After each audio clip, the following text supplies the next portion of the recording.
Salam saudara semua. Nama saya Siti Amanah. Saya berasal dari Jawa Tengah, lebih tepatnya saya dari Demak. Gitu. Nah, saya awalnya nggak menyangka kalau saya itu akan menjadi seorang Kristen atau percaya dengan Tuhannya orang Kristen. Karena di kita nggak ada ajaran dari kecil, kita udah nggak boleh deket-deket sama orang Kristen, nggak boleh ini gitu. Pada suatu ketika saya lulus SMA, saya pengen kerja karena ibu saya kan pergi atau gimana ya. Nah, saya pergi kerja, terus saya melakukan umroh ya Pak ya.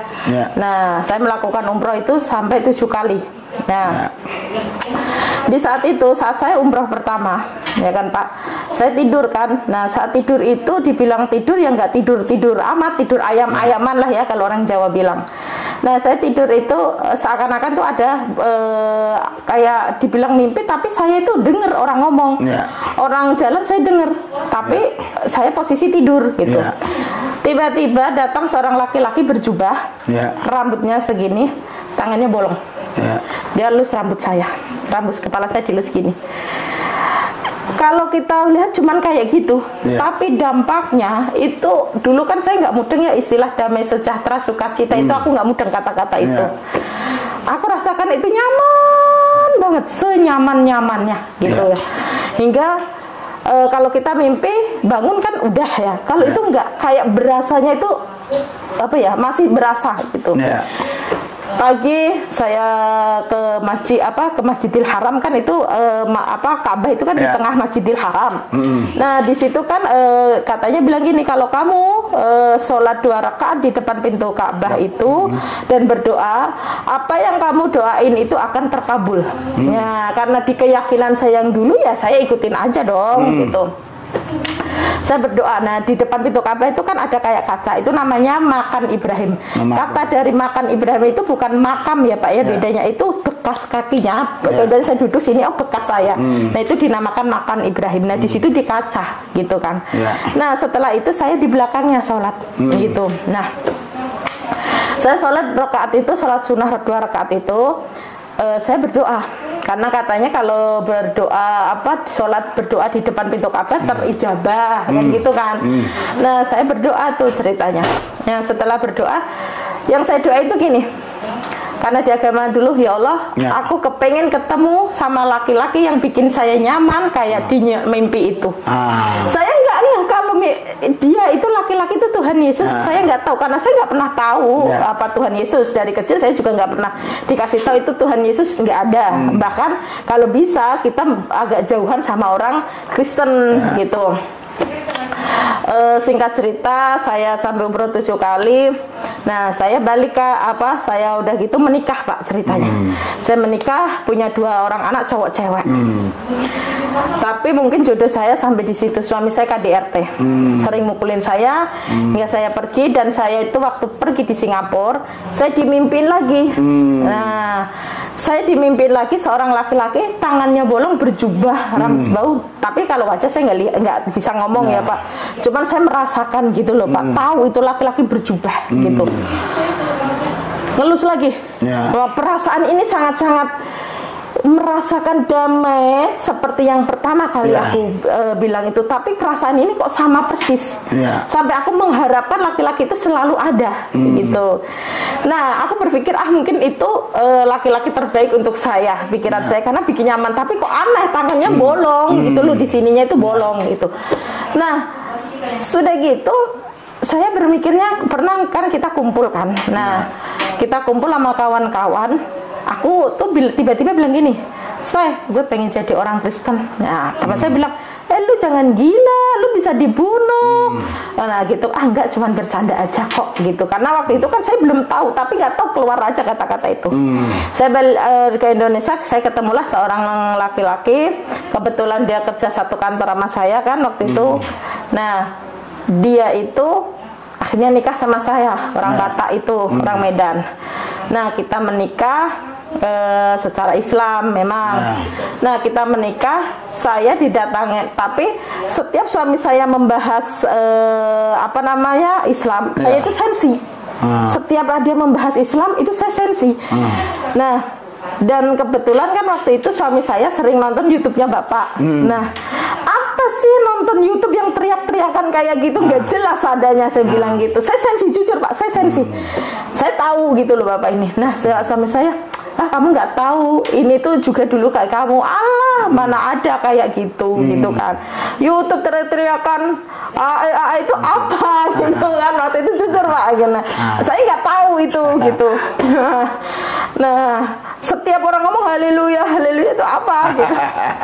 Gitu apa? Nah kan kenyataan ya, kejujurannya saya ya.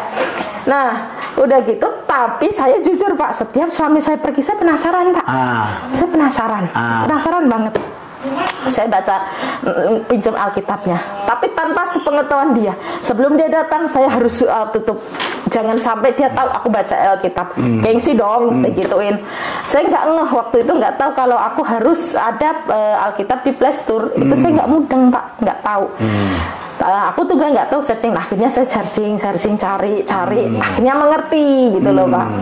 Tapi cuman hanya sekedar mengerti, tapi nggak tahu gitu, maksudnya apa gitu loh Pak. Nah, singkat cerita, saya punya teman orang Batak juga, cewek itu Pak. Saya bilang, aku pengen ke gereja, hayu katanya. Ya udah hayu, tapi nggak pernah terlaksana. Hayu hanya hayu aja. Hingga aku terus ketemu orang Nias, tetangga saya. Saya bilang, tante aku mau ikut ke gereja. Ya yuk tante, hari Rabu yuk. Nah, ini bingung saya. Mana ada gereja hari Rabu? Setahu saya orang Kristen gerejanya hari Minggu. Wah, ini sesat nih. Saya nggak berani dong. Setiap si orang mana Nias itu ngajak saya bilang nanti dulu lah, belum siap lah apa. Pokoknya ngeles lah ya, karena saya berpikirnya ini nggak jelas. Karena ke gereja setahu saya hari Minggu, gitu kan. Saya nggak ada istilah doa ini aku nggak tahu. Hingga saya ketemu seorang orang tua, dia bekerja di gereja yang sekarang saya gereja itu. Nggak tahu, mungkin itulah Tuhan ya, rencana Tuhan. Tapi saya sebelumnya itu saya dimimpiin lagi, seorang laki-laki itu datang lagi ke saya, tapi nggak ngelus rambut saya, tapi saya dituntun, dibilang inilah Bethlehem, gitu. Nah, Bethlehem itu apa? Kan gitu kan? Bethlehem itu apa? Saya nggak tahu Pak, Bethlehem itu apa? Kan gitu kan? Nah, terus saya tanya, Bang, Bethlehem itu apa? Bethlehem adanya di Israel sana. Di sana ada tembok ratapan. Makin nggak jelas aja dalam hati saya. Apa itu tembok ratapan atau apa pikiran saya? Sudah tuh selesai tuh Pak. Tapi saya makin gejolak di sini tuh nggak bisa saya ungkapkan. Benar-benar bergejolak. Gimana ya? Mungkin para murtadin di luar sana akan mengerti kalau kita dijamah Tuhan Yesus itu gimana. Sudah gitu, saya ke gereja sama ibu-ibu itu. Saya bilang, aku mau ke gereja, saya bilang gitu. Nah, saya pikir, aduh nanti saya gimana ya sampai gereja, gitu kan. Saya di gereja, terus dijemput ke bawah, karena gereja kita kebetulan waktu itu paling atas Pak, di gedung paling atas. Saya ke gereja. Saat saya sampai gereja Pak, pintu dibuka gereja itu, air mata saya bercucuran. Saya tidak tahu ada apa. Dari puji-pujian gembala, kalau dulu saya nggak tahu gembala ya, taunya pendeta. Pendeta itu ngomong sampai selesai, itu saya cuma nangis aja. Perasaan saya nggak mau nangis, tapi air mata itu ngalir sendiri. Air mata itu ngalir sendiri. Sudah selesai gitu, saya setelah ibadah selesai itu ditanya gini, siapa yang baru pertama kali ke gereja? Ya saya angkat tangan dong, emang saya baru pertama kali. Dalam hati saya, mampus lah gua, ini kena lah para masalah, karena saya berpikirnya orang Islam gitu kan. Saya didoain, makin nangis saya saat didoain itu Pak. Nah udah gitu, saking senengnya saya diginin, nanti pulangnya naik angkot aja, kan ada jemputan, karena di gereja kita ada jemputan Pak, karena orang-orang yang nggak ada motor atau apa. Nah karena saya saking senengnya, kalau sekarang bilangnya sukacita ya Pak ya, saya pengen cepet pulang, bilang suami saya. Saya sampai rumah saya bilang, abang, kan saya dipanggil Septi, Bang Septi tadi ke gereja. Oh bagus dong. Nah coba Pak, lucu kan? Cuman, oh bagus dong. Sudah tuh nggak ada perkataan lainnya. Oke. Tapi saya perasaan bergejolak, kayak aneh, merasanya kok nangis terus. Hari Minggu saya ke gereja pertama kali, bahkan saya nggak pernah diajarin Tuhan Yesus apa, Kristen itu bagaimana atau apa, nggak pernah. Saya hari Minggu ke gereja, hari Selasa saya ada kerjaan keluar kota, saya naik bis. Pulangnya saya kecelakaan, Pak. Box tronton yang gede itu jatuh ke bis kita. Saya duduk paling depan dan pintu bis itu terbuka. Kalau bis dulu kan cuma naik ada palangan besi gitu aja buat anak-anak. Saya duduk paling depan, pas pinggir pintu terbuka. Saya kan belum Kristen Pak waktu itu, cuman saya dimimpiin aja. Saat kecelakaan kita ditabrak beruntun 7, banyak yang meninggal, kondektor di bawah ban, saya melihat ya. Seharusnya saya teriaknya Allahu Akbar, Allahu Akbar. Saya enggak, Pak. Tuhan Yesus baik, Tuhan Yesus baik, Tuhan Yesus baik. Di saat kecelakaan mobil kita terbelik, saya panggilnya Tuhan Yesus baik. Dari mana Pak kata-kata itu? Seharusnya saya Allahu Akbar, Allahu Akbar dong, karena saya belum diajarin. Cuman pertama hari Minggu ke gereja, Selasa saya kecelakaan. Nah coba, tahu nggak Pak, orang meninggal banyak, kecelakaan banyak, ada kok di Google kok, KM 55 Cikandi, masih ada sampai sekarang di YouTube. Saya kecelakaan di situ. Nah, pada saya paling depan kan Pak, ditabrak berapa bis yang meninggal belakang banyak kan. Saya itu cuma terluka sedikit aja di bibir saya. Saat saya dibawa, ya namanya kita kecelakaan pasti lemes dong, shock wajar gitu kan. Nah, saya itu nggak apa-apa Pak, cuman terluka sedikit, coba, bahkan nggak mengalir darah gitu nggak Pak, cuman di ujungnya sedikit. Nah, sudah gitu saya udah selesai dirawat di kota terdekat itu, saya dibawa balik. Di gereja kami ada istilah doa mukjizat. Entah mengapa, walaupun saya baru dari rumah sakit lemes Pak, setiap hari itu saya berapa kali suntikan untuk suplemen otot karena otak, karena kan kita ada benturan, takutnya ada apa-apa. Saya tetap harus ke gereja, saya mau doa mukjizat. Saya nggak tahu doa mukjizat itu apa. Nah sudah gitu, sudah tuh saya ke gereja, saya semakin yakin, semakin saya rajin ke gereja. Ya walaupun tidak mudeng, karena saya akuin di sini, saya tegasin lagi, saya menjadi seorang Kristen bukan karena beras atau Indomie atau finansial, tapi saya menjadi orang Kristen, menerima Tuhan Yesus sebagai Tuhan saya itu karena Tuhan Yesus sendiri datang ke saya, menjamah saya, bukan karena siapa-siapa. Nah sudah gitu, saya yakin. Saya minta dibaptis. Saat saya minta dibaptis, saya terima dibaptis itu, saya meminta sendiri loh Pak, bukan ditawarin. Saya mencari sendiri Tuhan, bukan karena dikasih tahu orang atau pendeta ujuk-ujuk Bapak datang ke saya nginjilin saya, enggak ada. Saya saya minta dibaptis.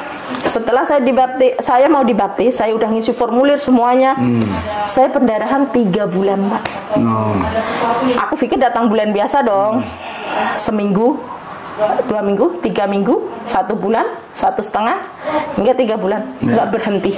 Sampai saya bosen Pak, minum obat. Jangankan berhenti Pak, berkurang pun enggak. Siapa yang nggak bosen Pak? 3 bulan loh Pak, waktu itu, bahkan lebih ya. Tapi ada lucunya gini, karena saya di sebelumnya, kalau kita datang bulan, jangankan ke masjid, pegang Al-Quran aja tidak boleh, karena kita najis. Nah, saya berpikir masih keyakinan yang dulu dong Pak. Saya nggak mau ke gereja Bang, gini saya ngomongnya, Bang saya nggak ke gereja hari ini. Kenapa? Saya lagi datang bulan. Ketawalah suami saya.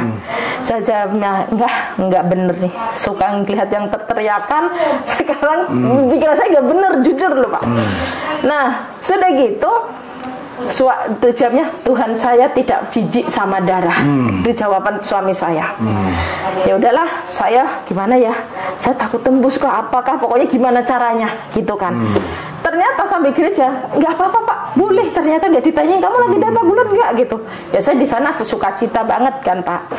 Nah singkat cerita, udah 3 bulan tuh Pak. Saya nggak berhenti, saya capek ke rumah sakit, periksa itu capek Pak. Nggak ada apa-apa, tapi darah keluar terus, gitu kan. Sudah gitu, pas hari Minggu itu biasanya kan saya selalu gini, kalau saat firman, aku nggak mau ketinggalan 1 detik sedikit pun firman itu ketinggalan. Saya itu biasa kalau mau firman itu saya ke toilet dulu, biar nanti nggak ada istilah mau kencing lah, apalah itu aku nggak mau Pak. Sudah saya siapkan, bahkan air pun saya bawa. karena saya nggak mau ketinggalan firman yang akan dibawakan oleh gembala saya itu. Mungkin ini udah diatur Tuhan. Saya tiba-tiba itu mau kencing. Saat mau kencing, softtek saya nggak ada apa-apanya Pak, bersih. Udah 3 bulan lebih tuh Pak, karena pergumulan saya pengen dibaptis, katanya kok nggak bisa terus karena datang bulan. Nah, saat itu juga saya bilang saya mau dibaptis sekarang ini. Saya jawabnya gitu. Nah, kalau orang dibaptis sukacita dong Pak. Suami saya pasti sukacita. Saya telepon. Saya tuh baptis itu nggak diantar siapa-siapa kecuali pendeta sama ibu itu karena dia bekerja. Nggak ada yang nganter suami saya atau apa Pak. Jadi saya berangkat sendiri. Nah coba Pak. Nah setelah suami saya telepon, Bang, saya mau dibaptis. Ya udah, bagus dong. Nanti kirim foto atau video dong. Udah dengan muka datarnya. Nah kayak nggak ada, oh sukacita banget nih gue dibaptis, enggak. Udah selesai gitu aja. Nah sudah gitu saya selesai dibaptis. Selang semalam atau 2 malam itu saya mimpi Pak, mimpi seorang laki-laki lagi yang sama, tapi beda lagi. Dia ngasih saya salib, tapi emas. Saya buang itu salibnya. Saya bilang aku nggak mau, ini apa? Gitu kan. Saya mau emas, tapi aku nggak mau salib. Saya mau emas, tapi saya nggak mau salib. Saya digituin. Tapi salib itu datang terus ke saya, dikasih terus ke saya, hingga laki-laki itu bilang gini, ini untuk kamu, suatu saat kamu akan mengerti.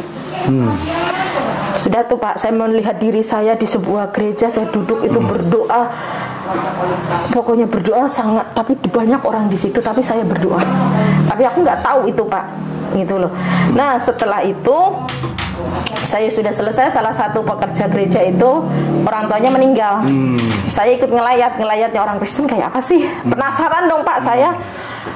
Di jalan itu salah satu penggereja itu bilang, namanya Ko Aren, bilang gini, menjadi orang Kristen itu nggak gampang. Menjadi orang Kristen itu siap menderita, siap sakit.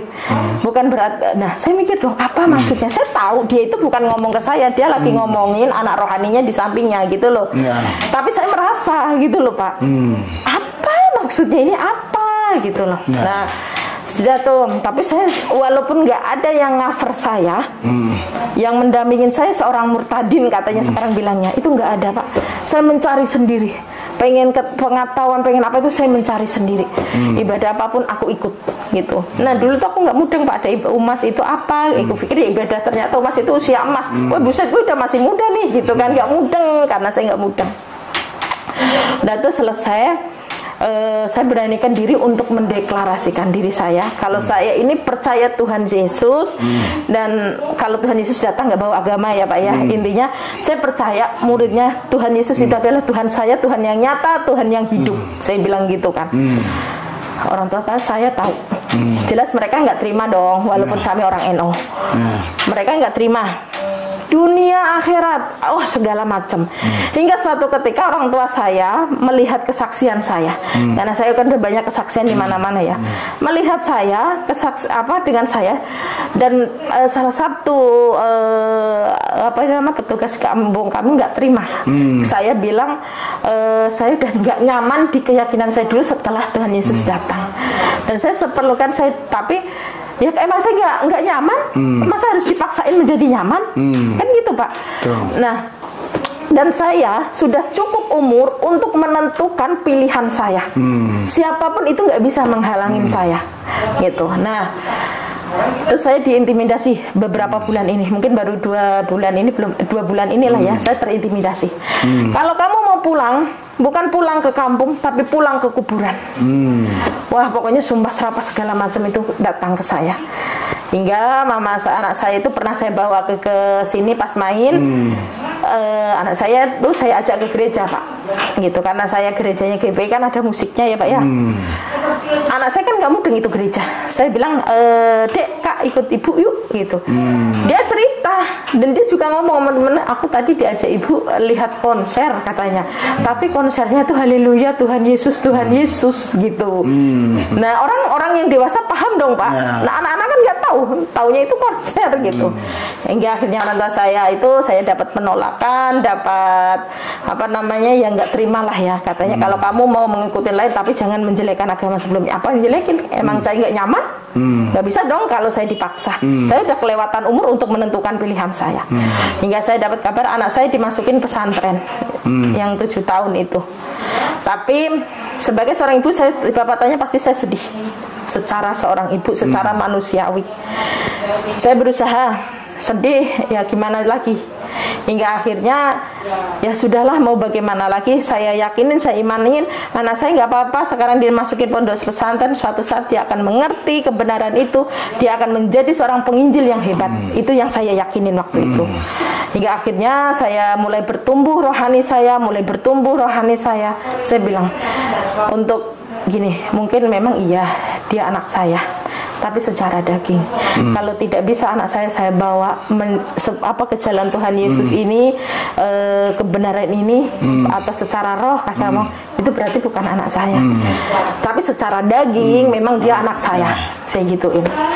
Nah, sudah gitu, mengikut Tuhan Yesus itu tidak segampang orang pikirkan. Memang kalau kita satu orang bertobat, malaikat di surga bersorak-sorai, itu di surga.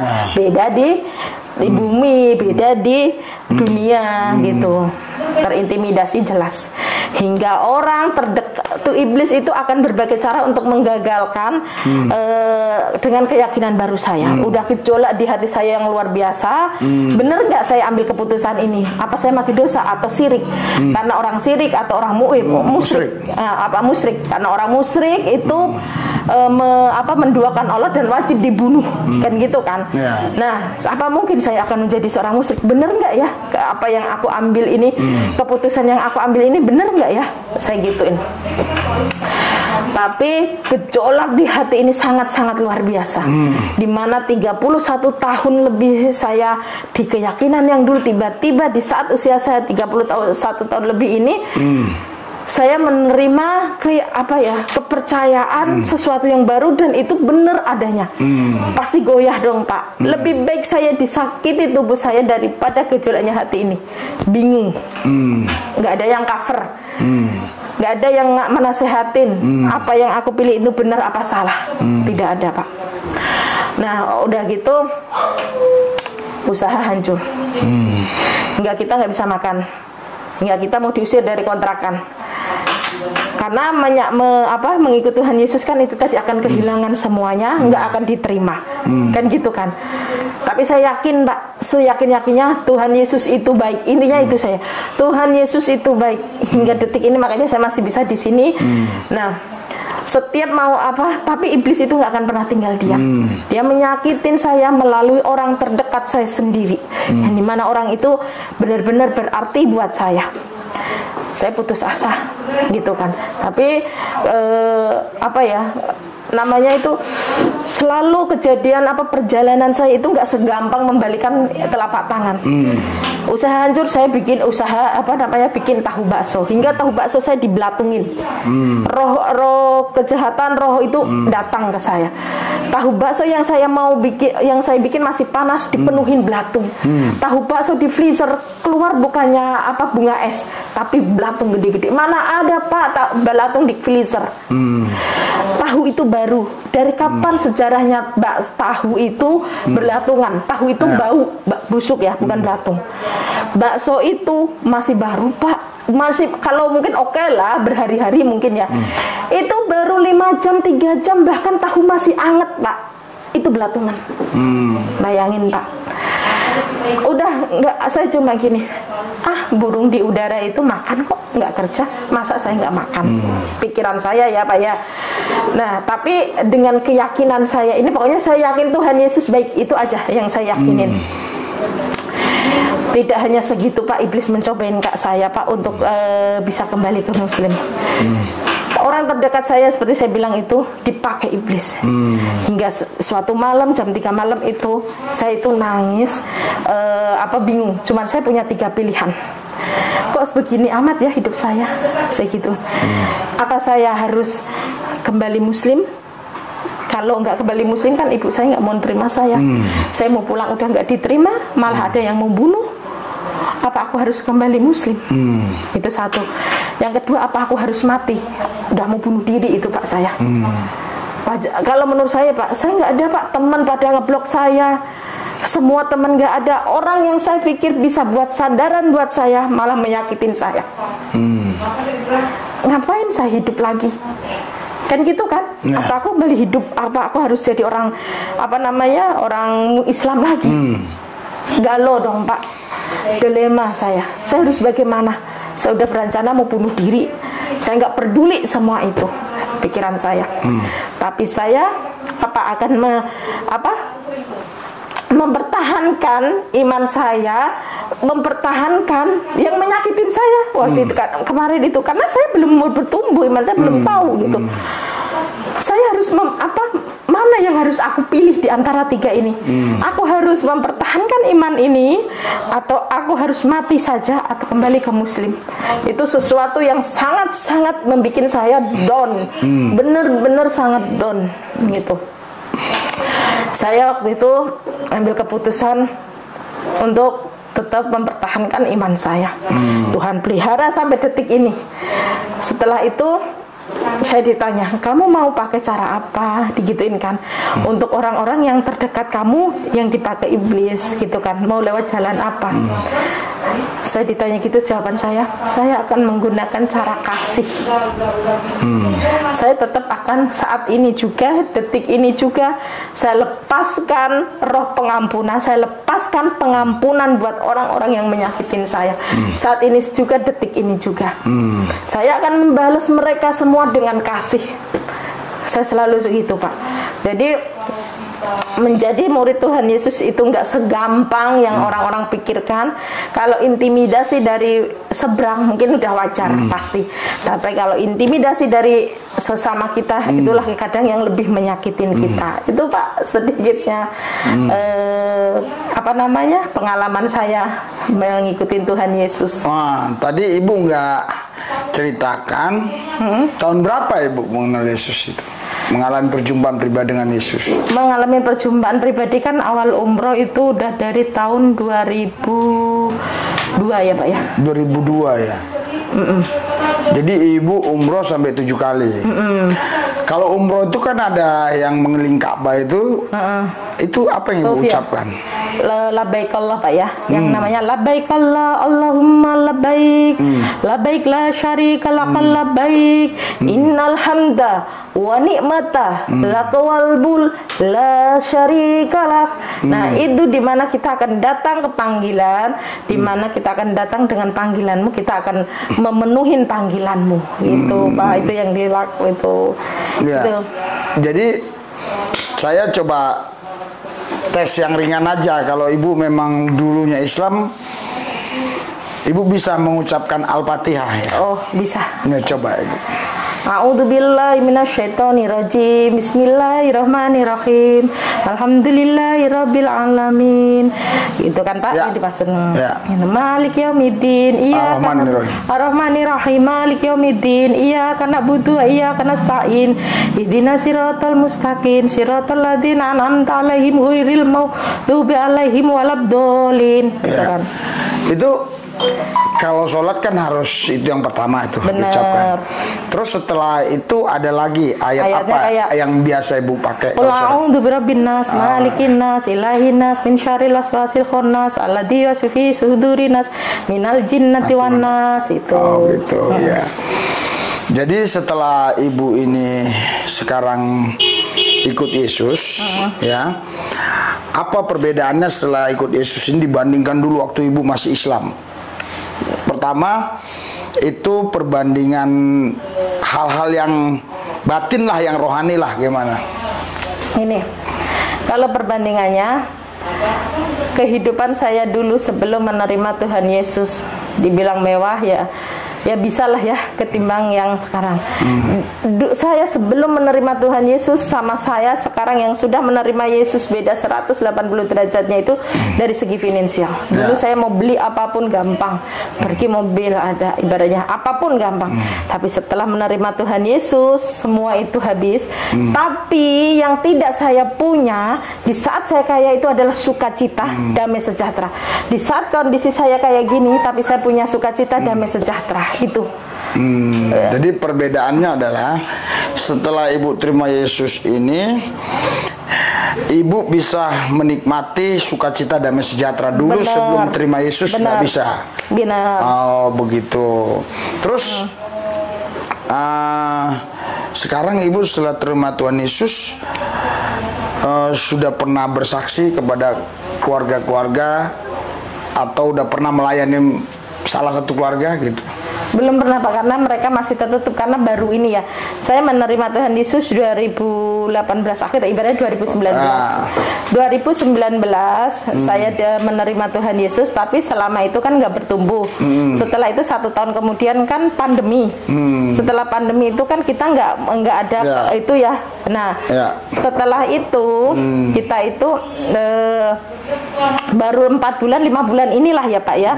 Saya baru mulai tumbuh rohani saya di situ. Oh begitu. Jadi kita belum sempat melayanin karena saya ingin benar-benar membekalin diri saya dulu gitu. Gitu ya. Jadi ini visi misi Bu ke depan ini apa untuk hal-hal yang rohani lah dulu. Hal-hal yang rohani Ibu mau buat apa kira-kira dalam pikiran Ibu ini ke depan ini? Saya Pak, kalau ditanya ke depan, saya sesuai Tuhan yang mau pakai saya, bagaimanapun itu Tuhan mau pakai saya siap. Oh begitu. Itu. Ibu udah ada anak ya? Anak dari suami pertama itu tadi 2. Oh tapi dulu nikah Islam. Iya. Oke sekarang saya sudah wawancara ibu ini bagaimana dia bisa mengalami Yesus secara nyata, dan menurut saya tidak diragukan lagi ya, karena di Islam itu kalau sholat itu memang selain pertama itu niat, ya kedua itu pertama niat, terus Al-Fatihah, terus tadi surat apa yang Bu baca tadi? Qul a'udzu birabbinas ya. Qul a'udzu birabbinas ya, Qul a'udzu birabbinas, kadang Qul huwallahu ahad dan lain-lain. Jadi sekarang saya yakin betul memang dulu ibu ini Islam, sudah 7 kali umroh, bisa mengalami Yesus malah di Mekah Bu ya? Iya, awal pertama perjumpaannya di Mekah ya. Ya. Jadi apa closing statement Ibu buat rekan-rekan yang sedang melihat dan mendengar kita nanti ini?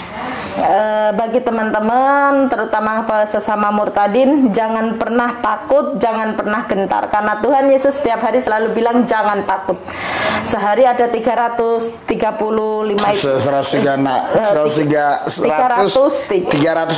Nah, karena 5 itu selalu bilang jangan takut dan jangan pernah takut gitu. Jadi teman-teman murtadin jangan pernah takut untuk menyatakan kebenaran ini. Apapun itu yang terjadi, Tuhan Yesus pasti akan tompang kita, akan lindungin kita. Bagi teman-teman, ya maaf nih kalau kata-kata saya mungkin salah, yang sudah Kristen dari dalam kandungan pun, hayo bangkit, lahir baru, karena ini harus cepat-cepat terjadi, karena ini udah musimnya panen gitu Pak. Itu aja sih Pak. Saudara, Bapak Ibu sekalian yang dikasih Yesus dan yang saya kasih, ibu ini sebelum terima Yesus secara finansial is okay ya. Setelah ikut Yesus, hidupnya sederhana sekali secara finansial. Tetapi sebenarnya bukan karena dia ikut Yesus, tapi memang sebelum ikut Yesus sudah terjadi ada masalah ekonomi kan. Di situ dia berjumpa dengan Yesus. Dengan kata lain, walaupun dulu dia banyak uang atau secara finansial tercukupi, tapi nggak ada damai, nggak ada sukacita. Tapi sekarang secara finansial ini sederhana, tapi ibu ini bilang ada damai, ada sukacita. Itulah saudara yang nggak bisa dibeli, saudara. Saya pernah pelayanan di Kisar. Kisar itu saudara kalau dari Timur-Timur, dulu Timur-Timur, sekarang Timor-Leste, ya sudah pisah dengan Indonesia. Saya pelayanan di Timur-Timur, terjadi pecah itu perang pro kemerdekaan dan pro integrasi. Jadi pro kemerdekaan menang, makanya dari Timur Leste, dan kami lari ke Kisar waktu itu, naik kapal kecil sekali. Di Kisar itu ada namanya toko sukacita. Saya senang sekali waktu itu, saya senang sekali kan, wah ini ada toko sukacita. Cici, saya bilang saya mau beli sukacita. Saya nggak jual sukacita loh, ini kan toko sukacita. Ini tulisan doang. Nah, saudara, jadi banyak orang bicara sukacita, tapi hanya simbolik atau hanya fata morgana, hanya angan-angan. Tapi ibu ini sudah mengalami sukacita di dalam Yesus itu secara nyata. Jadi, dan yang saya dengar tadi, ibu ini setelah dalam Yesus berubah. 2 Korintus 5 ayat 17, barang siapa dalam Kristus Yesus, dia menjadi ciptaan baru, yang lama sudah berlalu, sesungguhnya yang baru sudah tiba. Mari kita doa, biarlah kesaksian ini menjadi berkat. Mohon maaf bagi yang lain, kesaksian ini bukan untuk saingan, ya. Dan kesaksian ini bukan untuk membedakan, oh agama ini paling benar, agama ini bukan. Kesaksian ini adalah kesaksian pribadi yang untuk menguatkan iman sesama kami, khususnya orang-orang Kristen. Ya, jadi ini bukan untuk oh agama ini paling benar, bukan. Tapi kesaksian ini untuk menguatkan iman yang seiman dengan kami. Tapi kalau ada di antara saudara yang tidak seiman mendengar, ya itu urusan saudara. Oke, kita doa. Haleluya. Siapa namanya Bu tadi Bu? Siti Amanah. Tuhan Yesus, aku percaya Siti Amanah bukan dia yang pilih Tuhan, tapi Tuhan yang pilih dia. Amin. Urapi Siti Amanah. Kuasamu bekerja atas Siti Amanah ini. Tuhan Yesus, di masa sekarang Tuhan Yesus secara finansial memang katanya kurang, tetapi di dalam Yesus selalu ada jalan keluar. Amin. Karena keran satu ditutup, 7 keran dibuka. Amin. Satu sumur ditutup, 8 sumur terbuka. Karena Yesus yang kami sembah, dia maha kuasa. Tidak ada yang mustahil bagi Tuhan Yesus, dan tidak ada yang mustahil bagi orang percaya. Dan kami percaya Yesuslah masa depan kami, Yesuslah harta kami, Yesuslah kekayaan kami. Di dalam Yesus kami dipelihara. Aku berdoa secara khusus Tuhan Yesus buat ibu ini, Tuhan Yesus. Engkau menjamah dia Tuhan. Engkau menjamah dia. Urapanmu bekerja atas. Terima penuh. Pandang Yesus, pandang Yesus, pandang Yesus, pandang Yesus. Yesus berkata, marilah kepadaku yang letih lesu dan beban berat, aku berikan kelegaan. Engkau tidak bisa dapat kelegaan hanya karena uang banyak, hanya karena pekerjaan, hanya karena lelaki yang mengasihi engkau, atau orang-orang tertentu yang coba-coba mengasihi. Engkau tidak akan dapat kelegaan dari dunia ini. Engkau hanya dapat kelegaan ketika engkau mengalami Yesus. Mengalami Yesus bukan hanya satu kali. Mengalami Yesus itu harus setiap waktu, setiap saat. Karena Yesus itu bukan sekedar hanya Tuhan seperti yang mereka pahami. Yesus itu ada pribadi Allah yang hidup, yang memang nyata, yang hadir di dalam kehidupan kita. Dia bukan tinggal di aras, yang diam di aras. Dia tinggal di dalam hidup kita, bersama-sama kita. Tuhan Yesus, engkau urapi dia dengan urapan spesial, urapan baru, urapan double porsi. Api kudus di tatamu membakar dia, hatinya bergelora, bergairah, bersemangat, rohnya berkobar, menyala, menyambar, tetap radikal kepada Yesus. Tidak gerak, habis-habisan, mati-matian buat Tuhan. Tidak gentar, tidak ciut, tidak mundur, tetap maju. Karena mundur mati, maju bersama Yesus pasti hidup. Di dalam Yesus dia cakap menanggung segala perkara. Bersama Yesus dia lakukan perkara-perkara besar. Karena dia yakin percaya, bagi orang percaya tidak ada yang mustahil. Bagi Tuhan terlebih tidak ada yang mustahil. Tuhan Yesus, aku berdoa buat kedepannya nanti Tuhan. Oh, apa yang dibuat tangannya berhasil. Tuhan Yesus, oh biar usaha-usaha yang mulai dia bangun sekarang, Tuhan buka jalan, Tuhan buka jalan, Tuhan buka jalan, Tuhan buka jalan, Tuhan buka jalan. Ayo bahatu kahala ya kamasih. Jama dia, urapi, penuhi dengan kuasamu, penuhi dengan kuasamu, penuhi dengan kuasamu. Bukan kebetulan Tuhan Yesus aku bisa berjumpa dengan dia. Bukan kebetulan Tuhan Yesus Kristus aku bisa ada di tempat ini. Padahal begitu banyak kesibukan Tuhan yang harus aku kerjakan. Namun kami hari ini ada waktu bisa berjumpa. Ini anugerah, ini kasih karunia. Pandang Yesus, Yesus mengasihimu. Yesus mengasihimu. Dia berkata, kuatlah engkau. Yesus berkata, jangan takut. Kekhawatiranmu tidak menambah sahasta jalan. Tetap percaya dan terlebih mempercayakan hidupmu kepada Dia. Haleluya. Banyak orang berpikir mau berlari, tapi sebagian bilang, wah jalan saja, aku nggak bisa lari. Sebagian bilang, merangkak saja. Yang Tuhan mau bukan masalah lari, jalan, merangkak. Yang Tuhan mau kita tetap maju, tidak boleh mundur. Tidak boleh mundur, tidak boleh mundur. Tidak boleh mundur. Tidak boleh mundur. Makanya Tuhan berkata di Yesaya, Dia membawa kita terbang tinggi bagaikan burung Raja Wali, berjalan tidak letih, berlari tidak lesu. Sebelum ada pesawat, burung sudah ada. Tapi sekarang ada pesawat. Dan ini adalah satu gambaran yang luar biasa yang Tuhan berikan kepada kita, yang Tuhan tahu. Burung saya lihat tidak pernah mundur, dan pesawat pun tidak bisa mundur. Pesawat tidak bisa mundur. Pesawat mundur harus ditarik oleh kendaraan tertentu.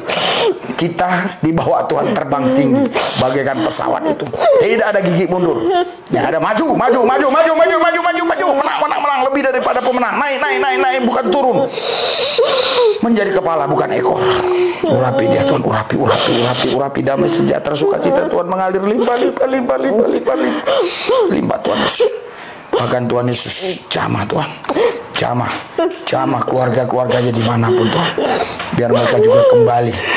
Biar juga mereka datang kepada Yesus.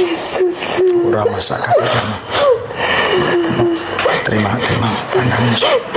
Pandang Yesus. Ikuti doa saya, Bu. Tuhan Yesus, Engkau masa depanku.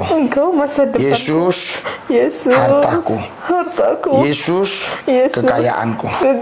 Di dalam Yesus, saya punya apa yang Yesus punya. Saya tidak memusingkan yang Yesus punya. Yang saya mau Yesusnya. Karena ketika saya memiliki Yesus, apa yang Yesus miliki adalah punya saya. Karena Yesus punya saya. Maka apa yang di dalam Yesus adalah milik saya. Tuhan Yesus, saya bukan hanya percaya kepadamu, tapi saya mempercayakan hidup saya kepadamu. Saya bukan hanya mau ada sebagaimana saya ada, tapi saya mau ada sebagaimana Yesus ada. Bawa hidupku Tuhan Yesus menjadi sepertimu Tuhan. Terima kasih Tuhan Yesus. Terima kasih ya Tuhan Yesus. Berikan kepadanya hati yang bergelora, bergairah, berkobar, menyala, menyambar dalam nama Yesus. Amin. Haleluya. Apa ibu alami waktu kita berdoa tadi? Ibu alami apa? Ada lihat apa? Atau alami apalah? Yang tidak ditambahin, dikurangi, yang dialami apa? Gitu. Saya mengalami yang seperti saya bilang, saya mengalami damai seakan-akan beban saya terangkat. Amin. Apa yang selama ini saya rasain kayak lepas. Amin. Gitu. Saya nggak tahu kenapa saya bisa nangis. Saya nggak tahu kenapa bisa ngalir air mata. Amin. Jadi saudara, Bapak Ibu sekalian, penderitaan seberat apapun, masalah sebesar apapun, kesulitan sebesar apapun, jangan tinggalkan Yesus. Itu pesan saya. Amin. Sampai bertemu kembali di lain waktu. Bapak Ibu Saudara sekalian, kita saksikan bersama-sama bagaimana kesaksian dari Ibu Siti Amanah yang mengenal Tuhan Yesus sebagai Tuhan dan Juru Selamatnya. Kalau kita melihat kesaksian Ibu Siti ini, sangat mustahil untuk menjadi percaya kepada Tuhan Yesus karena telah menjalankan syariat Islam di mana beliau sudah umroh 7 kali. Tetapi apa yang terjadi, perkataan Tuhan Yesus memang selalu tidak akan pernah dilawan oleh 1000 macam perkataan manusia. Puji Tuhan, saudara kita semakin banyak yang mengenal siapa sosok Tuhan Yesus yang sangat terhina di mata non-Kristen. Tetapi percayalah, yang demikian telah banyak diselamatkan oleh Tuhan Yesus. Kita bersyukur punya Tuhan Yesus yang maha dahsyat. Demikian, shalom, Tuhan yang memberkati kita.